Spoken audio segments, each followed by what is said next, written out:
Antoine et ses copains aiment le rock. Bonsoir à tous, de retour après une longue période de confinement. Mais on va réattaquer donc le concept de décryptage d'albums. Et là, on s'attaque à un gros morceau, un album de Paul McCartney qui s'appelle Chaos and Creation in the Backyard, paru en 2005. Alors vous allez vous dire, pour ceux qui ne le connaissent pas, mais pourquoi s'attaque-t-il à un album aussi moderne de Paul McCartney, en tout cas moderne dans le temps, parce que on fête quand même ses 15 ans cette année, mais on va essayer de comprendre pourquoi en fait c'est un de ses plus grands chefs-d'œuvre, et pour ça j'ai appelé Benjamin Durand qui était encore ému aux larmes, puisqu'on a réécouté l'album juste avant pour pouvoir vous en parler. Et bonsoir Benjamin, bienvenue, je suis content que tu sois de retour. Bonsoir Antoine. Quelle émotion. À quel point ça fait du bien de se retrouver n'est-ce pas, avec toi et avec vous aussi.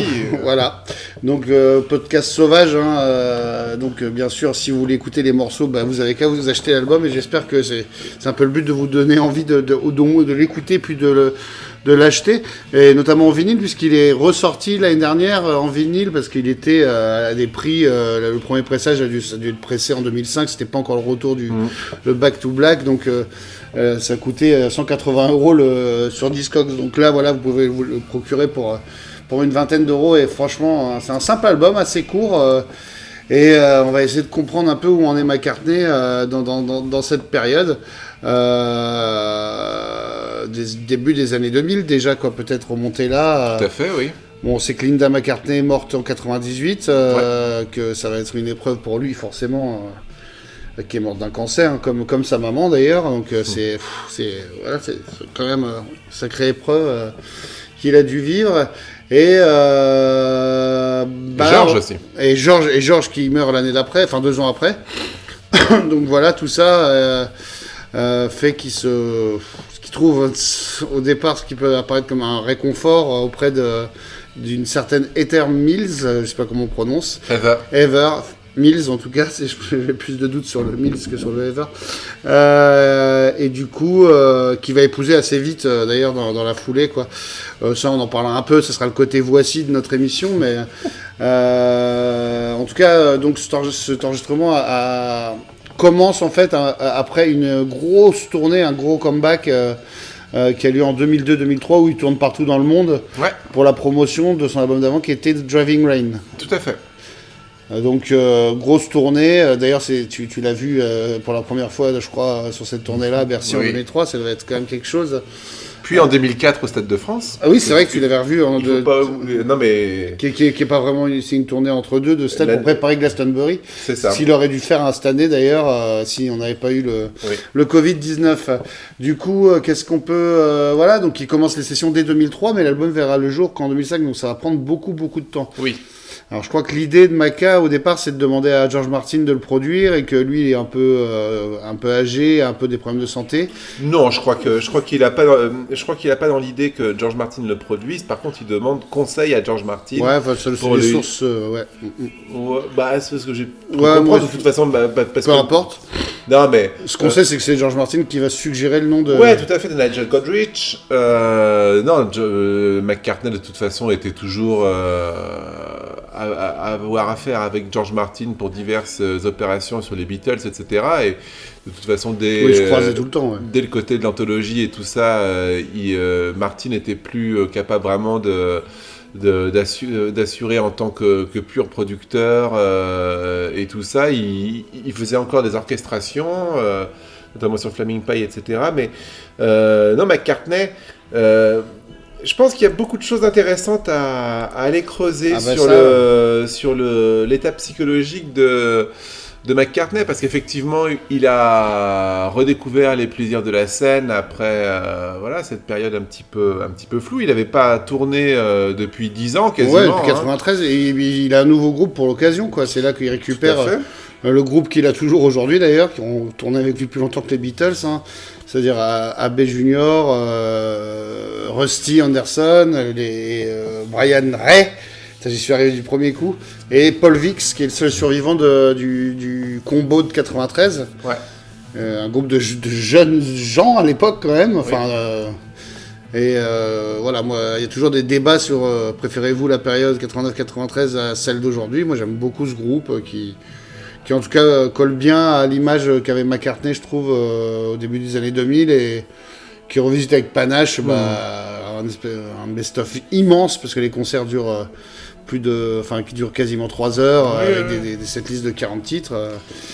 Et voilà, il en est là, il tourne avec sa nouvelle femme, du coup, sa femme l'accompagne partout, et je crois que ça se passe pas bien entre eux, en fait, dès le début, il y a des signes... Ouais, bah, à mon avis, la tournée américaine se passe pas trop mal, mais effectivement, dès la tournée 2004, ça doit être pas terrible, mais je pense qu'il faut peut-être revenir aussi sur 2 petits événements qui ont lieu au moment de cette tournée, etc., qui vont un petit peu...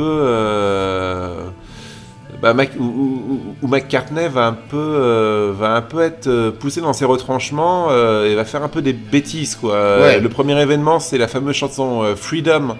Tu parles de bêtises musicales, d'accord. Non, mais en fait, voilà, il compose cette chanson de façon un peu spontanée, etc. Après l'émotion du 11 septembre. Du World Trade Center, etc. Et en fait, il l'ajoute à son album, et il la joue uniquement sur la tournée américaine. Et en fait, il comprend qu'il allait trop loin dans la chanson parce que c'est l'époque où les États-Unis sont encore sous la présidence de George Bush. Et en fait, il allait trop loin dans le côté freedom. Il voit qu'il y a un problème avec le côté néoconservateur un peu américain, et ça lui a un peu échappé, quoi. Ouais. Donc il va vite squeezer la chanson, et il va presque demander à ce qu'elle soit limite oubliée, quoi. Ouais. Après ça, parce Après, que... il la refera quand même avant le début du match du Super Bowl, Voilà. avant de faire son set, mais c'est pareil, ça doit être en 2002, je crois, le Super Bowl ou 3, enfin bref. Donc, voilà, je pense que là, il a compris qu'il faut pas trop s'emballer non plus sur les... C'était un peu touchy.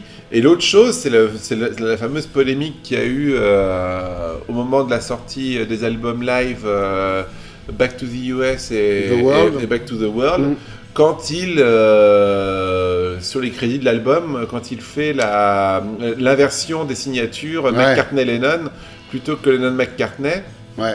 Et ça, avec Yoko, ça va pas bien se passer. Ça se passe bien, tout le monde lui tombe dessus, et tout le monde, c'est quelque chose d'assez anecdotique, mais... Oui, mais c'est récurrent dans sa carrière, quand même. Voilà. Bon, là, c'est lui qui a un peu cherché le truc, quoi. Complètement. Pourquoi avoir fait ça, il a dû...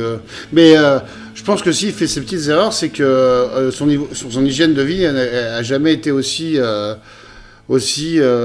mauvaise quelque part. Il se remet à picoler pas mal, enfin, c'est selon les témoignages de l'époque, et bon, il y a toujours une consommation excessive de marijuana, mais ce qu'il a depuis longtemps, mais bon, avec l'âge, etc. Puis je pense qu'il a mis du temps finalement à faire le deuil de Linda, quoi.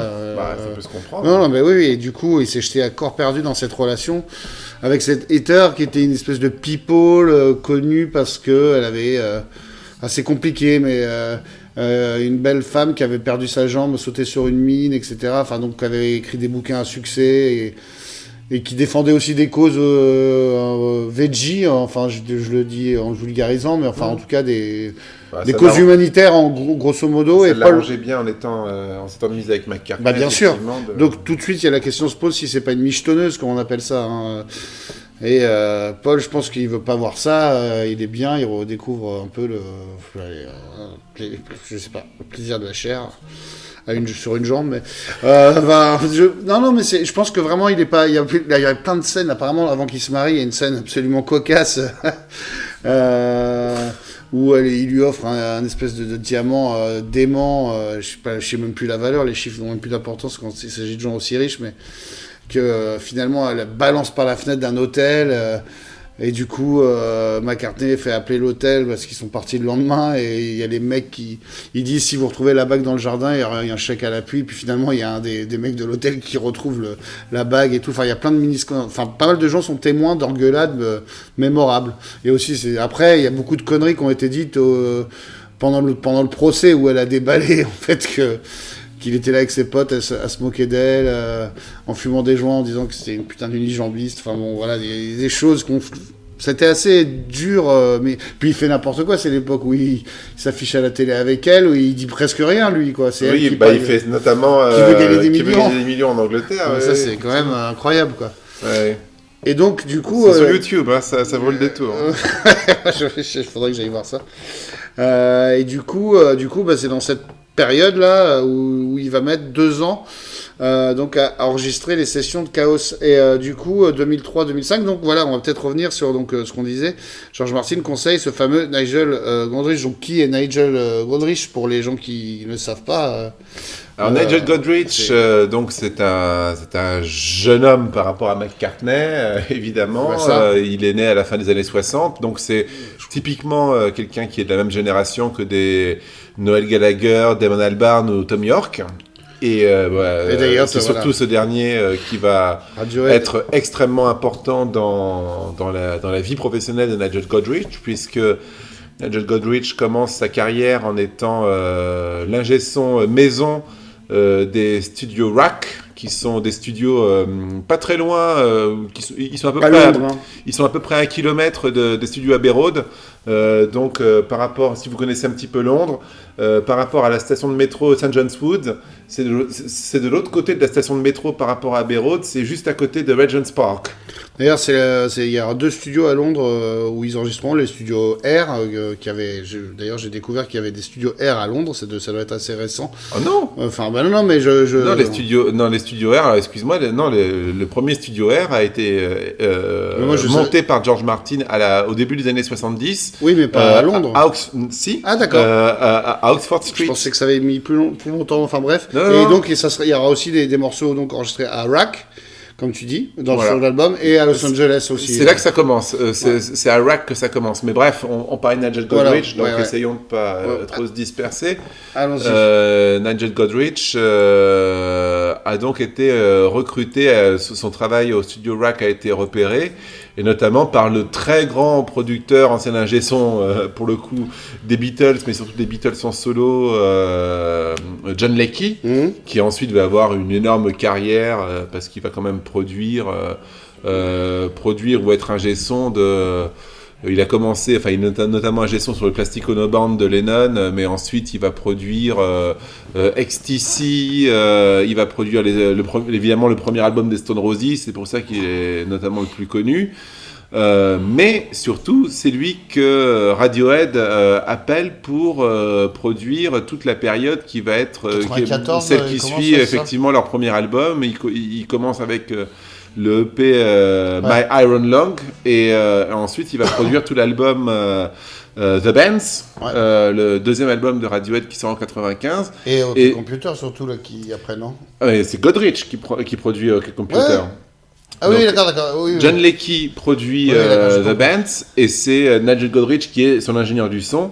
Voilà. Et le courant passe tellement bien avec Radiohead sur The Bands que pour la première fois, il donne toutes les clés à Godrich pour produire par lui-même OK Computer, qui avec le succès qu'on connaît, quoi.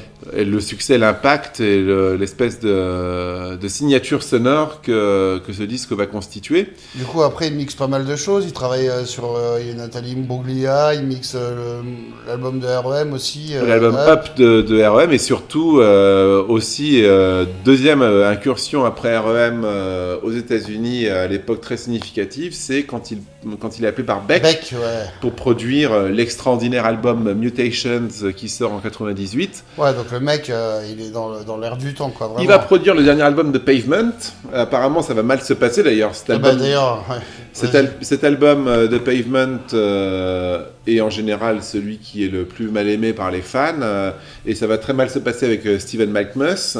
Ça va aussi très mal se passer avec les Strokes parce que il est censé produire le deuxième Strokes. Il est appelé pour produire le deuxième Strokes, mais apparemment il y a vraiment un conflit de personnalité entre lui et John Casablancas, et au final c'est Gordon Raphael, le producteur du premier album, qui va être appelé pour produire le deuxième album. Donc déjà on sent une espèce d'image de faux gentil, quoi, chez Nigel Godrich.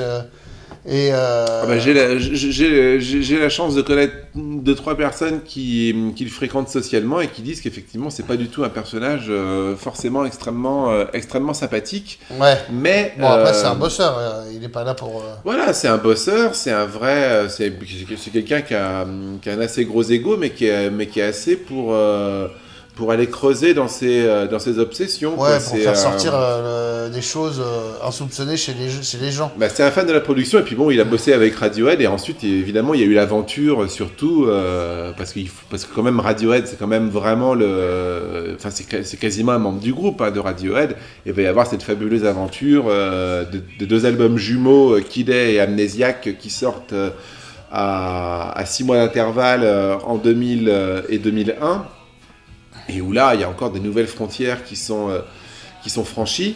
Mais en fait, c'est marrant que ce soit Martin qui était quand même un monsieur d'un certain âge, on va dire, qui suggère ce nom-là. Enfin, à mon avis, McCartney a quand même entendu parler de Radiohead, etc. Mais, ah bah oui, McCartney avait écouté, avait bien entendu écouté OK Computer, Kid A et tout ça. Il avait été assez... il raconte, McCartney, qu'il avait été assez, et il a raison d'ailleurs, marqué par le son et l'espacement du son, mais je pense que, et en fait, le travail précédent de Godrich qui se ressent le plus dans le son de Chaos and Creation in the Backyard, c'est le travail qu'il fait sur son 2e album, sa 2e collaboration avec Beck, qui est l'album Sea Change, qui sort en 2002, qui est un album que Beck veut vraiment extrêmement introspectif, enfin c'est vraiment un album sur la séparation amoureuse.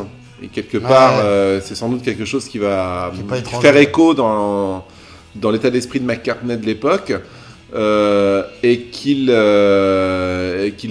produit avec une ambiance très très Nick Drake et beaucoup d'orchestration, etc.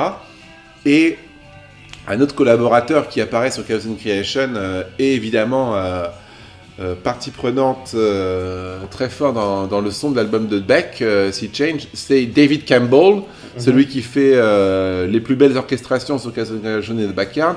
Et David Campbell, c'est le père biologique de Beck. D'accord. Un grand orchestrateur californien.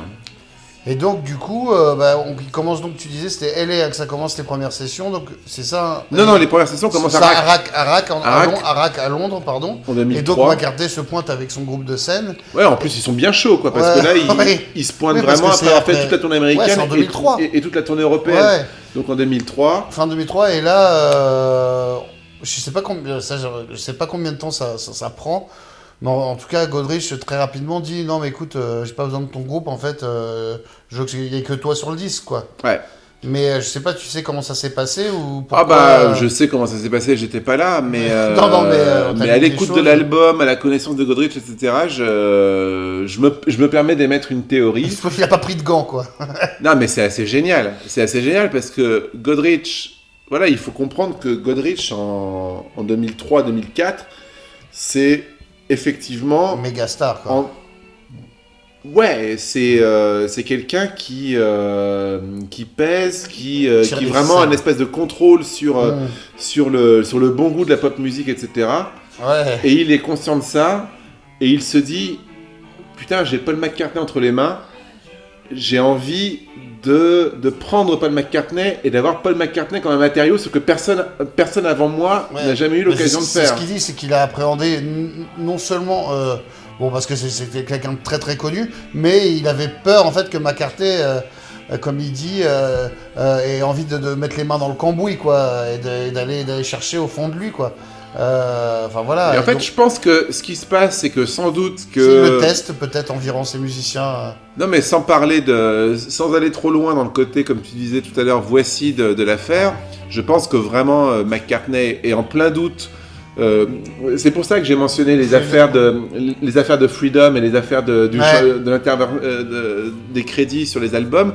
C'est que McCartney a été un petit peu échaudé par ça. Sans doute que déjà à l'époque son mariage va pas très très bien. Oui, et Heather, juste pour compléter ce que tu dis, on a rien à foutre de ce que McCartney fait en musique, plus ou moins. Elle connaît pas les Beatles, etc. Oui. Elle est capable de lui dire oui. Pas terrible ce que tu fais, donc peut-être qu'il a besoin aussi de se rassurer à ce niveau-là, ce qui paraît dingue, mais. Bah non, mais puis, heureusement. Avec l'hygiène de vie dont j'ai parlé, tout ça fait que voilà. Ça va peut-être aider Godrich aussi à arriver à le manipuler un peu plus facilement. Même si je pense pas que les sessions se passent. Enfin, on va y revenir, mais on a des échos sur le fait que ça c'est pas. Enfin, ils ont dû avoir de belles engueulades. Il y a dû avoir des assets qu'on volait, quoi. De toute façon. Oui, il a pas refait l'album après, c'est ça que tu veux dire. Peut-être que c'est Godrich qui voulait pas. Non seulement. Godrich n'a jamais travaillé avec lui, mais surtout McCartney ensuite n'a jamais retravaillé à 100% avec un autre producteur, et en tout cas sur les albums suivants, il est toujours crédité lui-même comme coproducteur aussi des trucs. Donc d'ailleurs, c'est la première fois qu'il est avec un producteur depuis des années. Hein. Si tu acceptes l'espèce d'horreur qui est Give My Regards to Broad Street. Non, Broad Street, c'était en fait la trilogie des albums produits par George Martin. Voilà, c'est Thug of War, Pipes of Peace et Broad Street. Il n'y avait que Martin qui avait été unique producteur des albums de Paul. Voilà, c'est ça. Voilà. Donc c'est là-dedans et donc il lui dit non, tu vires ton groupe, et puis j'imagine que McCartney a déjà quelques chansons, et il y en a pas mal qui sont refusées par Godrich directement en disant non, t'es dans le facile, tu fais du gnangnan. Enfin, c'est la première fois qu'il trouve un alter ego presque digne de Lennon, enfin quelqu'un qui est capable de le renvoyer chier, de lui dire ouais, tu fais tes trucs pour Midinette, quoi. Moi, je le fantasme comme ça, quoi. Mais... c'est un peu vrai. Et en même temps, il faut comprendre que Paul McCartney, c'est quand même quelqu'un qui vit depuis qu'il a fondé sa compagnie d'édition, et qui ensuite, etc., avec des gens qui sont complètement dévoués à son service. Et puis, il n'y a pas grand monde qui lui dit non, à part vraiment quand, sur un concert, il racontait, sur une interview que je lisais là... que pour Glastonbury, par exemple, il avait envie d'introduire tout un spectacle avec des acrobates, des machins, etc. Les gens lui ont dit, non, tu fous juste le groupe pour jouer de la musique et basta, quoi. Ah, donc quelqu'un avait osé lui dire, là. Voilà, mais bon, que sur des trucs comme ça, mais a priori, sur la musique, il n'a pas de conseiller musical qui bosse avec lui, quoi. Tu fais pas The End en 3, quoi. C'est ça. Et donc, du coup, pour parler de l'album, donc McCartney se remet à jouer avec tous les instruments. En gros, les crédits sont simples, hein. McCartney joue tout. Godrich fait des boucles un peu, et les orchestrations donc du père de Beck sur tout l'album. Et puis il y a quand même quelques musiciens. Il y a un peu les AB qui jouent des alternatifs. Il y a des collaborateurs réguliers de Nigel Godrich aussi. D'accord. Il y a ce guitariste Jason Faulkner qui jouait sur les albums de Beck. Là encore, on y revient. Je pense vraiment que plus que Radiohead, c'est vraiment le travail fait avec Beck qui a été marquant pour McCartney. Donc il va recruter ce guitariste-là. L'extraordinaire batteur Joey Waronker, qui est le batteur de Beck aussi, et qui a aussi été le batteur de R.E.M. Quand leur batteur original Bill Berry est parti. Lui vient faire quelques percussions. Ouais, parce que c'est un album où il y a très peu de batterie, en fait. Parce que, globalement, il n'y a pas énormément de morceaux rock, c'est plutôt un album très folk. Si on accepte un peu Fine Line et Anything, comment elle s'appelle Anyway. Non, Anyway. Non, une qui envoie un peu, c'est Promise to Your Girl. Promise to Your Girl. C'est les deux pop rock, quoi. Sinon, c'est vraiment plus intimiste et plus folk. Exactement, oui. Donc du coup, on n'y était pas, comme tu dis. Ils bossent vraiment en vase clos, tu crois, à deux la plupart du temps? Ah oui, je pense que... Déjà, sur la composition, c'est ça qui est assez intéressant, c'est que McCartney a eu diverses expériences de co-composition avec Danny Lane du temps des Wings, mais surtout ensuite avec Eric Stewart. Oui, aussi. Et surtout, évidemment, Elvis Costello. Et là, il a vraiment un producteur. Je pense que c'est le moment de parler peut-être pour moi, ce qui est la chanson centrale du disque, qui est Riding to Vanity Fair, qui est une chanson très, très entraînante, etc., très sympa à la McCartney et tout ça, que McCartney apporte à Godrich. Et Godrich lui dit non, c'est nul là, ton truc, c'est pourri. Ouais. Et McCartney, c'était une chanson qui comptait pour lui. Parce que c'est ça qui est extrêmement intéressant, et c'est en ça que je dis que c'est la clé du disque, parce que McCartney voulait écrire une chanson sur sur son point de vue à lui, d'être quelqu'un très très ouvert à l'amitié, très très volontaire pour partager des choses en amitié, et où cette démarche se voyait refusée par quelqu'un qui lui dit non, je veux pas de ton amitié. C'est très intéressant comme thème de chanson. Ouais. Et McCartney voulait écrire ça, et c'est très intéressant que McCartney arrive avec un côté un peu sympa pour parler de ça, et Godrich comprend pas en fait. Ouais.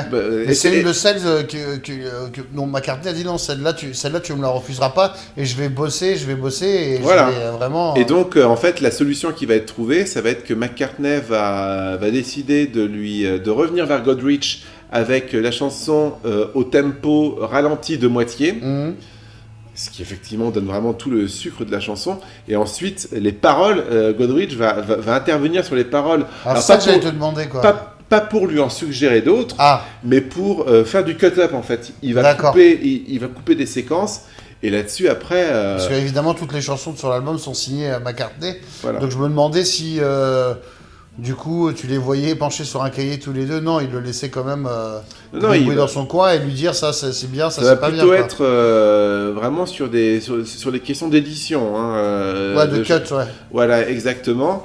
Et du coup, effectivement, la chanson en prend vraiment toute sa puissance, toute sa force, toute sa musculature, comme ça, avec ce rythme lancinant, et là encore le magnifique arrangement de David Campbell. Ça fait partie des chansons enregistrées à Ocean Way à Los Angeles, et c'est magnifique parce qu'on entend vraiment la voix chevrotante de McCartney, mais qui en même temps est extrêmement il ressent complètement ce qu'il est en train de dire. C'est très très émouvant. Et c'est marrant, là tu parles du thème de cette chanson en particulier, mais il y a beaucoup de thèmes semblables sur l'album, quoi. Tout à fait. C'est marrant ce qu'il écrit sur... c'est un peu la première fois qu'il est presque nostalgique, comme en témoigne la pochette dont on parlait tout à l'heure, mais je sais pas, il y a la chanson aussi hommage à Harrison, quoi, qui s'appelle Friends to Go. Parce que quand même, faut rappeler que c'est tout frais, quoi. Qu'est-ce que ça raconte, Friends to Go? Ça raconte l'époque où ils étaient encore, ils s'attendaient dans les rues de Liverpool. Non, ça parle plus de la mort en fait. C'est une chanson toute simple qui dit tu es parti. Je t'observe de l'autre côté de la rue. Non, plutôt tu es parti. On a vécu toute cette vie ensemble. Et puis ça parle de la spiritualité de George Harrison aussi, qui était tellement forte. Quelque part, McCartney lui dit tu es là où tu as toujours voulu aller. Tu es là où tu es maintenant dans l'endroit qui tu es la personne qui a été le plus fascinée par atteindre cet endroit que je connaisse. Maintenant tu y es. Et ben j'aimerais te rejoindre à un moment, et voilà. On s'attend comme des amis, quoi. Enfin, c'est très beau parce que sur le plan métaphysique, lui qui, comme McCartney l'a répété d'ailleurs à l'époque de la mort de George Harrison, mine de rien, c'était McCartney qui connaissait Harrison depuis le plus longtemps. Ils avaient vraiment eu une vie commune bien avant que Harrison ne connaisse Lennon. Et McCartney fait un petit peu appel à son copain de quand ils avaient 12-13 ans, quand ils allaient en vacances au Pays de Galles, etc., pour lui dire, bah voilà, on est allé au Pays de Galles, bah, ce pays qu'est la mort, que tu connais et que moi je connais pas, bah voilà, je vais venir t'y rejoindre bientôt, et puis l'amitié restera toujours la même, quoi. Ouais, et puis quand on sait un peu, quand on connaît un peu le rapport qu'avait Harrison avec le monde matériel et comment il parlait de la mort, je veux dire, peut-être quelque part, c'est rassurant pour McCartney de se dire que... Enfin, là, je suis en train de délirer un peu, mais qu'il y aura quelqu'un de super fort là-haut qui va gérer sa pépère quand on y arrivera. On se le dit tous, des fois, là, je passe pour un fou, mais quand il y a des auteurs comme ça qui sont partis, quoi.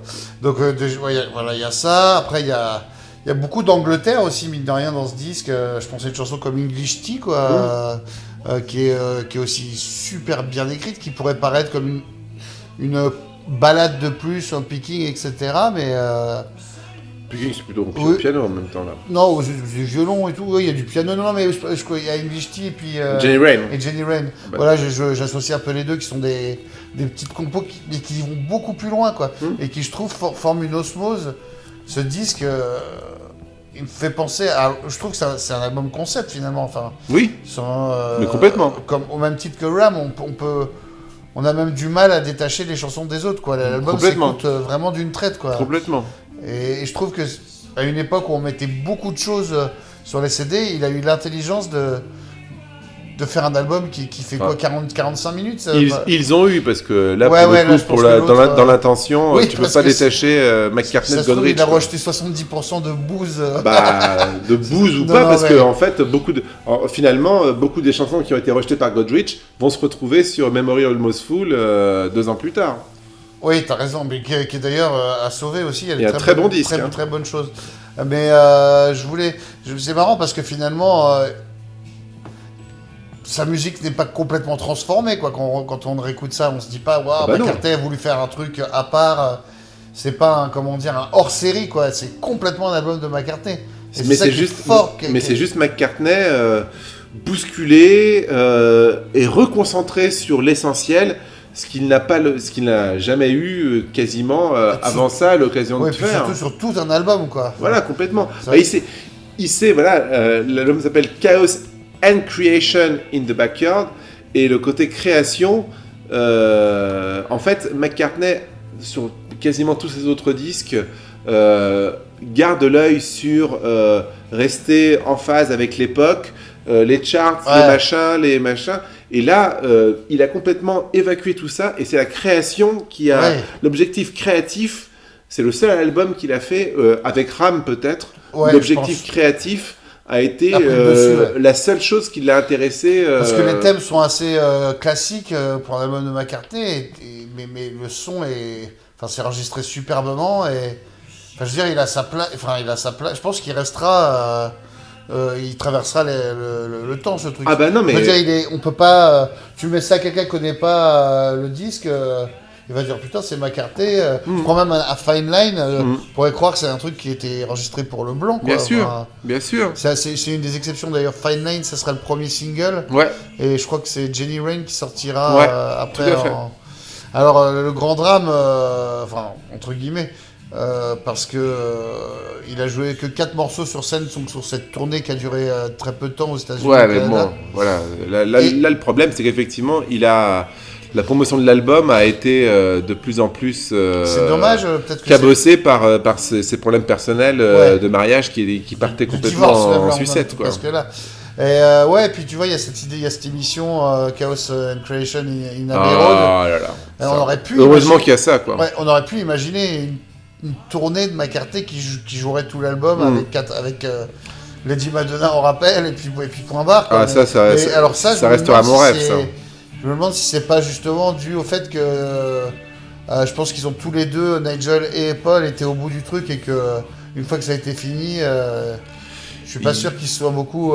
Alors il y a ça, mais je pense qu'il y a un autre truc beaucoup plus, là encore, McCartney a été obligé de rebasculer sur le côté businessman, machin, etc. C'est que McCartney, juste après cet album-là, change de maison de disque. Oui, c'est ça, il fait le truc avec Starbucks là. Voilà, mais tout ça pour dire que, à mon avis, McCartney n'est pas content de la promotion que EMI fait du disque. Ouais. EMI, de toute façon, à cette époque-là, va mal, et de toute façon, il ne reste plus beaucoup de temps à vivre à la major EMI, qui sera bientôt revendue, réabsorbée ailleurs. Donc, je pense que voilà, la vie de l'album a souffert des problèmes de business de EMI. Hein. Et pourtant, ce qui est fou, c'est que je pense que c'est les meilleures critiques. La critique reçoit l'album de façon dithyrambique. Et... En Europe, en tout cas. En Ouais, Europe, aux oui, États-Unis, oui. je pense que Ah c'était ouais un petit peu plus ouais, mais en indifférent. tout cas, j'ai l'impression que Dans les gens l'Europe, se disent ça a été ce sont assez, les meilleurs disques depuis les Beatles, ou depuis ouais. Ram qui était revenu un peu en odeur Oui. de sainteté, parce Oui. que, en tout cas en France, Dans les années 90, personne ne rachetait ça, ou tout le monde s'en désintéressait. Et c'est quoi? C'est un gros papier des Inrock qui avait un peu revenu. Alors en France, oui, c'est vrai qu'il y a eu... parlais là, il de la faut... France. en France, tout cas, oui, ça, c'est vrai qu'il faut rendre hommage c'est un mec aux qui avait Inrock été et à Christophe Comte, qui avait été a eu interviewé cette, pour autre chose, voilà. et finalement qui lui avait parlé de rap, mais ça avait touché McCartney, alors qu'il vendait son anthologie le Wingspan. Wingspan. Ouais, donc, mais mine de rien, ouais, donc je pense que même si EMI a pas fait le job, enfin c'est ce que tu sembles dire, il y a quand même des ventes hyper importantes, hein, d'après ce que j'ai pu voir. Hein. Notamment en France, ça a vachement marché. Décevant aux États-Unis, mais effectivement, ça a assez bien marché en Europe. Ouais. Mais j'ai pas l'impression qu'il fasse énormément de plateaux. Par rapport à Egypt Station qu'il a défendu comme un chien. Ah bah oui, non mais après il a compris. Non mais je pense que c'est les traumatismes de Chaos and Creation in the Backyard qui lui ont fait revoir complètement la façon dont il faut faire la promotion des choses. Et ensuite, effectivement, c'est aussi de toute façon, ça explique aussi son choix ensuite d'aller signer pour la maison de disques de Starbucks, parce que du coup, évidemment, signer pour Starbucks à l'époque, surtout en 2007, Starbucks c'était avant tout un truc aux États-Unis. Et effectivement, Memory Almost Full va très bien se vendre aux États-Unis parce que ça va être en tête de gondole dans tous les Starbucks des États-Unis. Ouais, puis il va comprendre le truc, il va créer des mini-événements. On a la chance de le voir à l'Olympia à cette occasion, et puis il faisait des toutes petites salles. Il y a l'espèce de live à MOB là, qui est ressorti, Secret Gig, il fait la Roundhouse. Puis il se remet à faire vraiment des petites salles et tout ça. Mais déjà, il a, à l'époque de Memory Almost Full, il rejoue plus. C'est un album dont il ne rejouera jamais un titre, quoi. C'est bizarre, ça, d'ailleurs. Oui, Est-ce que ça lui rappelle quand même une seule période ou... J'aimerais bien savoir ce qu'il en pense aujourd'hui de ce disque, parce que tout le monde doit lui prendre la tête. Ce serait très intéressant. Ce serait très... je pense que... Si quelqu'un a le numéro, vous demandez. Non, mais McCartney est juste persuadé que le seul intérêt des gens, c'est qu'ils jouent les Beatles, donc voilà. Ouais, ça c'est assez triste, mais tu m'as toujours dit, et ça m'a toujours surpris, que quand les Wings tournent en Amérique dans les années 70, il y a beaucoup de gens qui vont voir les Wings sans avoir presque connu l'existence des Beatles. Aux États-Unis. Oui, aux États-Unis, ouais. En Europe, c'est autre chose. Ouais, d'accord. Aux États-Unis, oui. Donc tu veux dire que... Mais ça quand même, je crois que c'est vraiment un public de niche, Chaos, que... Là, en publiant le podcast, il y a plein de gens qui n'ont pas entendu parler de ce disque. J'imagine, c'est un public de niche, c'est le problème de McCartney. C'est ça qui fait le charme de ça. Aujourd'hui, Egypt Station, j'ai l'impression qu'on en a vachement entendu parler partout. Après, il y a moins... il y a eu des plateaux, il y a eu des buzz. Il y a eu des plateaux, il y a eu des buzz, mais bon, au final, tu vas au Hall, vu que c'est toujours ce que tu prends comme truc de référence, tu vas au Hall, tu fais un micro-trottoir au Hall pour demander si les gens peuvent te citer une chanson des Ah oui, non, là c'est trop tard. Ouais. Ça m'étonnerait, quoi, donc voilà. Ouais, ils peuvent te chanter le riff de Command to Me, quoi. Ah oui, je suis sûr, oui, c'est vrai. Ouais, je sais pas. Et donc, ce choix de pochette assez étonnant finalement. C'est vrai. Par rapport. Ça m'avait beaucoup surpris à l'époque. Ouais. C'est une photo je dis pas de bêtises, de son frère, prise par son frère, où McCartney, je sais pas, au début des années 60, est dans son jardin en train de gratouiller une guitare acoustique, quoi. Pourquoi ce choix? Bonne question. Je sais pas. Faudrait lui demander. Je sais pas s'il en a parlé. Peut-être aussi parce que dans l'écriture, etc., il revient à des thèmes qui sont nostalgiques, et aussi parce peut-être que Goodrich a réussi à lui faire ressurgir son âme d'auteur débutant, quelque part. Oui, ou alors c'est... Voilà, c'est une analyse... Ou alors, ouais, je sais pas, mais c'est peut-être tout simplement ce côté métaphysique évoqué dans la chanson Friends to Go par rapport à George Harrison, qui, où il est content quelque part de considérer que sa musique, que sa composition, finalement, elle doit... Je dis pas que... il ne pense pas qu'elle n'a pas d'âge, mais que elle ne doit pas s'ancrer dans une époque en particulier, quoi, oui, contrairement à d'autres. Ouais. Et puis, je pense que c'est le genre de personne à avoir ce côté à dialoguer avec son alter ego plus jeune pour à essayer de revenir toujours à ce que son alter ego plus jeune pourrait penser de ce qu'il a fait par la suite, quoi. Ouais. Et c'est un bon ancrage, je pense, pour rester dans une direction qui a de la cohérence. Ça serait McCartney qui se regarderait lui-même à travers la fenêtre de... Mais en tout cas, bon, on n'est pas obligé de fantasmer sur la pochette. La photo est magnifique. Il n'y a pas d'écriture, il n'y a pas de Paul McCartney, quoi que ce soit. Et je trouve que c'est un super bon choix de pochette. On commence à avoir fait le tour, mais il y a un truc qui est formidable. Il y a un truc que tu vas rajouter, mais il y a une idée formidable, c'est cette coda, une espèce de morceau caché. Enfin, il y a 20 secondes de blanc et après il y a une jam qui n'est pas sans rappeler la fin d'Abbey Road ou ce morceau instrumental. Si, moi je trouve qu'il y a un côté final, jam, enfin en tout cas le McCartney qui bricole, peut-être plus le McCartney de McCartney 1 d'ailleurs, t'as raison. Ouais, moi ça me rappelle quelque chose, ça me rappelle plus la coda de Caroline No des Beach Boys, la fin de Pet Sounds, avec le côté, avec le train, moi j'y vois plus une référence à Brian Wilson peut-être. Mais... peut-être. Il avait déjà il venait de le voir jouer Smile en plus pendant les enregistrements, quoi. Exactement. Donc voilà, un album vraiment. Mais je me souviens à l'époque, tout le monde disait. Je vais faire un parallèle douloureux pour mon groupe préféré, mais de cette année-là, McCartney donc sort Chaos et puis les Stones sortent A Bigger Bang, quoi. Et là, tu vois, les rock de stade pour Viagra, Versus a un talent pur et joyeux. Bon, après, c'est encore une fois la différence entre être un groupe et un album solo, un artiste solo. Mais là, franchement, il faut absolument. En fait, c'est dur de dire que c'est son meilleur album depuis Ram parce que c'est méprisé un peu des super trucs parce que Ben and Alone est quand même un grand disque, McCartney 2 aussi, mais finalement voilà, c'est peut-être moi mes trois préférés personnellement, c'est peut-être le 1, le 2 et Chaos. Hein. Ouais. Moi aussi. Hein. C'est drôle là, comme réflexion quand on y pense. Les albums où bon là il a quand même des orchestrations etc, mais il est tout seul à. Bon, mais franchement, voilà, rendons hommage à Nigel Godrich pour avoir permis McCartney. Oui. C'est dommage qu'il n'ait pas réussi à continuer là-dessus, quelque part. Mais bon, après, il va avoir 80 ans, petit père, donc il a beaucoup de données finalement, parce que il y a Driving Rain 3 ans avant, mais il y a Flaming Pie qui est excellent. Ouais. Il y a pas mal, il y a vraiment comme Bowie, dans une moindre mesure. Beaucoup de bons boulots neufs. Memorial Mothful. Oui, moi aussi j'adore. Sera aussi très bon.